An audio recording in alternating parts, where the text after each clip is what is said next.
Hi, I'm Karen C. Jackson, and welcome to my channel, where we discuss all things wedding and travel.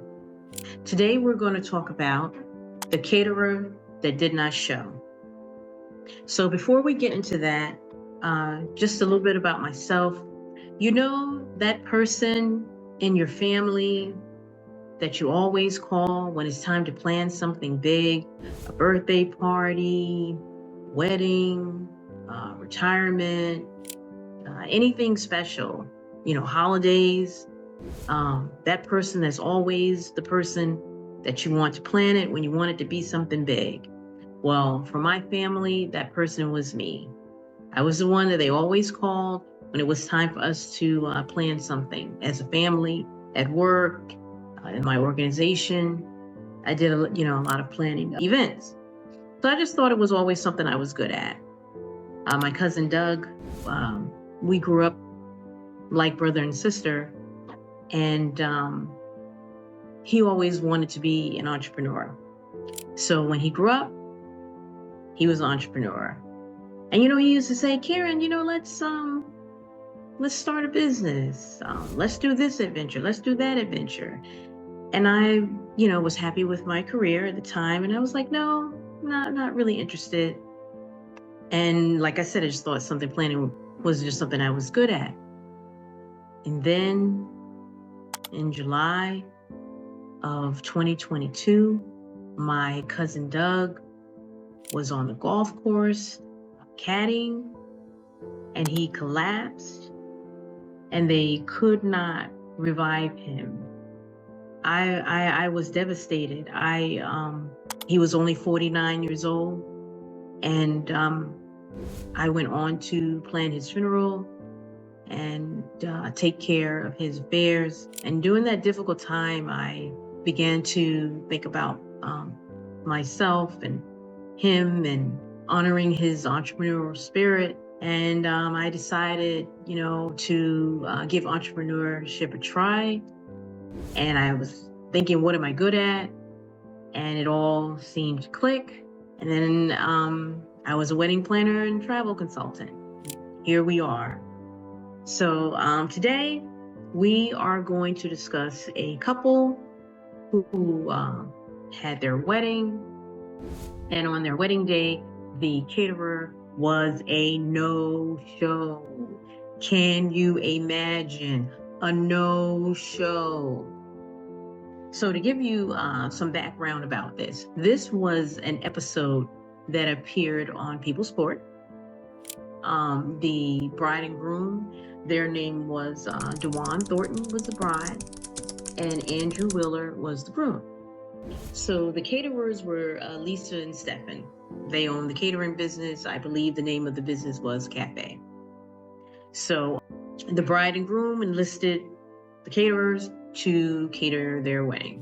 The cost of the catering was $1,925. And basically, they were supposed to deliver the food at 1 o'clock. And things just did not go according to plan. So I wanted to play some clips from the episode of People's Court so you could see, firsthand the emotions, what exactly the breakdown was. And then we will discuss some lessons learned and some tips moving forward to ensure that that doesn't happen to you or your loved one, special friends, on their wedding day. So let's look at some of the clips. Okay, so the first clip that I want to show you goes into details about the contract. Okay, so the first thing that we learned is that there was no contract. They basically, I guess, made a verbal agreement. The bride and groom paid the fee, and everything else all the communication was via text message. So next we will listen to the clip, the caterer's interpretation when they were supposed to deliver the food. Now, I've already pointed out the bride did say that she had instructed them to deliver the food at 1, that they would have access to the venue at 2, but the food could be dropped off at 1. So let's go move forward to that clip. Okay, so just to speed things along, on the day of the wedding, their staff member that was supposed to deliver the food had car trouble. On top of that, she started the journey to deliver the food late. So as you heard the bride say, the food was supposed to arrive at 1 o'clock. The person that was delivering the food did not leave until 3.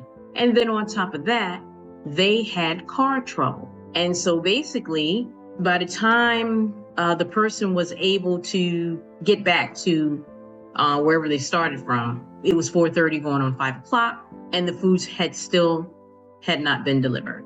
So now you'll see what the bride and groom do.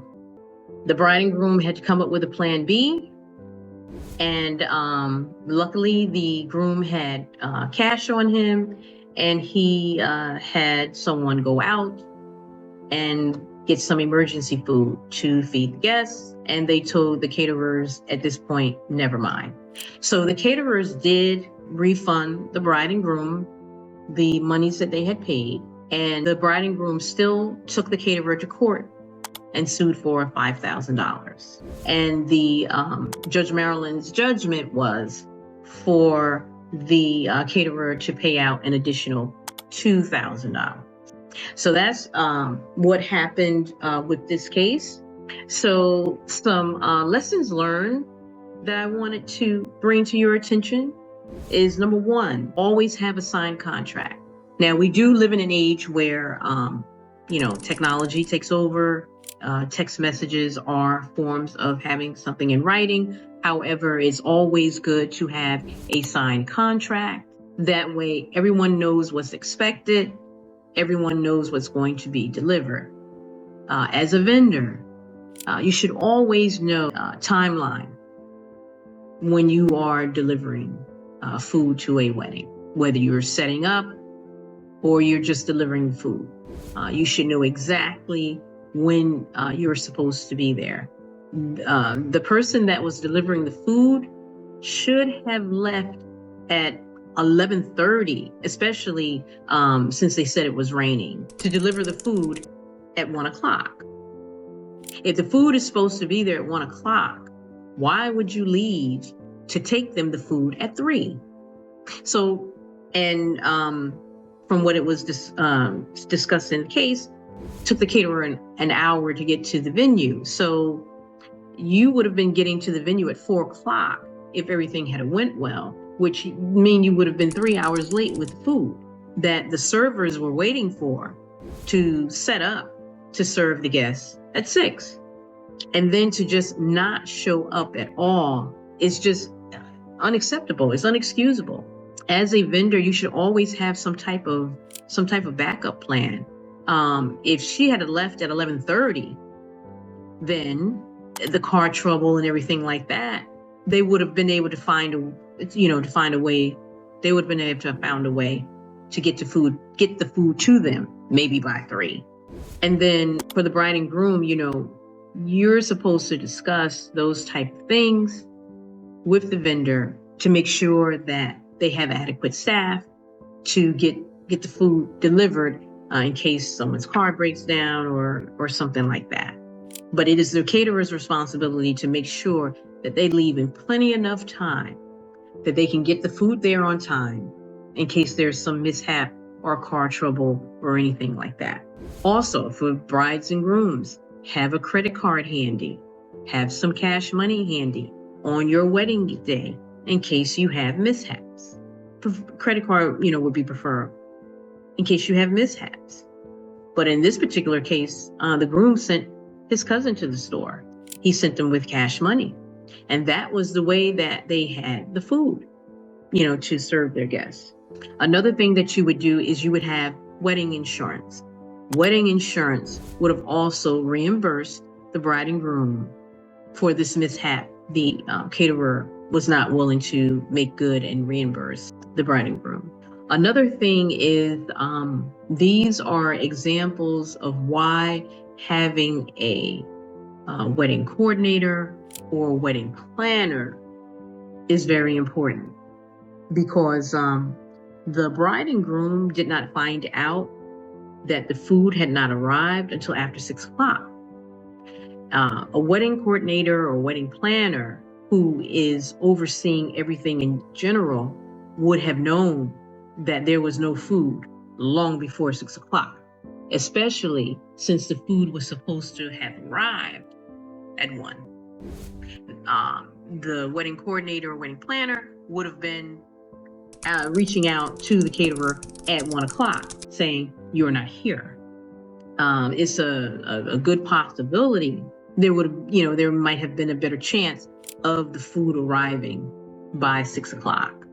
Or if it was going to be late, like 6:30 or something like that, everything would have been a little bit better handled, and the bride wouldn't have been left feeling helpless and just profusely crying the way that she did.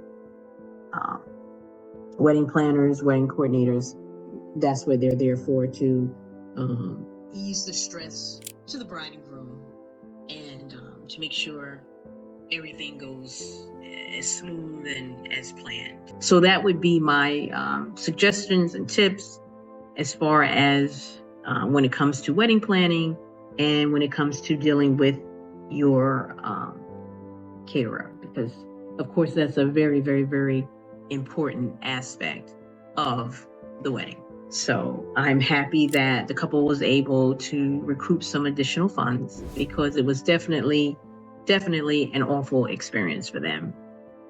So I hope that this was helpful for you, and I thank you for tuning into this episode, and hope that you will join me again. I do have a complimentary wedding checklist, so just click the link and you can receive that. And also, I also have the full link to this episode of People's Court in the description. So thank you, and please tune in to the next episode. Bye-bye.